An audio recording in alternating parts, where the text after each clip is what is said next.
kailangan mo tong abangan kung naghahanap ka ng pinakamurang madaming features at mapormang motor. Kasi eto mga Jits, ang posibleng maging bagong 150cc up to 300cc sport naked bike from the newest CF Moto 150NK or the 300NK latest updated version. And as you can see right here mga Jits, looks like family to me na siya sa kasalukuyang mukha ng mga sport naked NK series ni CF Moto. I feel you mga Jits. Sa laki niya, hindi talaga siya mukhang 150cc lang. At ang totoo pa nga dyan, 125cc lang yung nakikita nyo ditong motor, which is intended for the European markets. So calm your tits, kasi sa global markets, magiging 150cc po ang standard displacement niyan.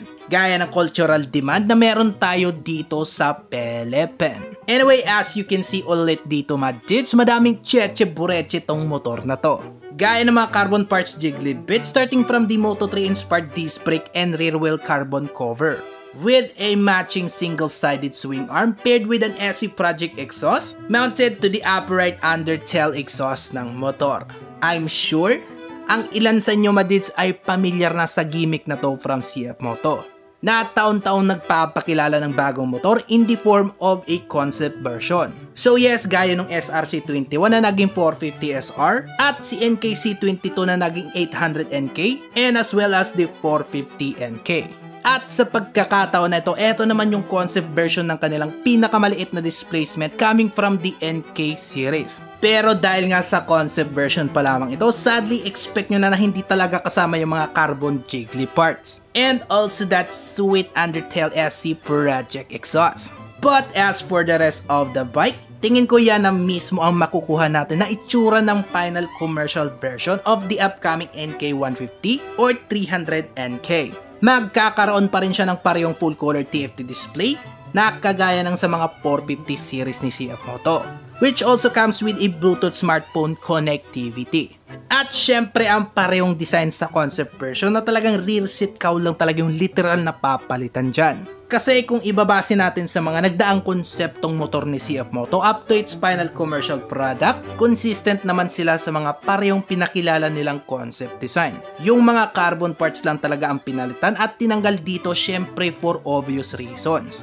Pati niya mga race spec suspension at braking components ay syempre mapapalitan din for cost cutting purposes. But knowing CF Moto, I would guess na baka parehong 37mm KYB inverted forks na ang gamitin, paired with a cheap but decent braking components. As of right now madits, wala pa talagang spec sa makina, pero base sa ating mga chischermismes, sinasabi nila na ang 125cc variant daw nito could be capable of producing at least 15 horsepower. Yan ay mas malakas ng 3 horsepower kumpara sa kasalukuyang 150NK, which is only capable of 12 horsepower na meron tayo dito sa Pinas. And judging from the look structure ng motor, very similar pa rin siya sa 300 series ni CF Moto. So malaki yung chance na eto pa rin yung parehong 300SR and 300NK platform na naka single cylinder, dual overhead cam 4 valves Bosch EFI with slipper clutch engine. At kung lumapag man ito as a 150cc sa Pinas, posibleng magkaroon ito ng at least 17 to 19 horsepower output. Ang 2-channel ABS matic na ito sa kanila madits, pero sana mas accurate at mas mabilis na ABS yung ilagay nila this time. And as for the price madits, kung yung mga napag-usapan natin ang lumabas, tansya ko lalapag ito sa parehong introductory price ng 300SR at around 165,000 pesos or even more. Yes, malapit lang talaga ang magiging presyo nito sa 300cc ni CF Moto at maging sa mga presyo ng 150cc Japanese bikes. Ngayon, bakit ka kukuha ng 150cc kung konting pera na lang may 300cc ka na? Well, that depends sa gusto at kailangan ng taong bibili. So, kung speed ang prioridad mo, then yes, no need to hold your tits. Ang maintenance at gas consumption ng dalawa ay hindi naman siguro sobrang magkakalayo, pero mas maganda yung madami tayong pinagpipilian na mas babagay sa mga puwet natin. Anyway, sure balls na itong ilalabas ni CF Moto na mga around 4 to 6 months after nitong video natin. Hindi nga lang natin masabi pa sa ngayon kung anong variant yung lalabas sa Pinas.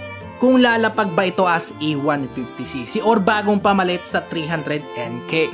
Let me know down in the comment section anong palagay nyo dito madjits, at itanong nyo lang sa akin kung ano pa yung gusto nyong malaman, okay? Thanks for watching my dudes, and as always, kita-kits na lang ulit sa ating next Just Jeremy's Mess.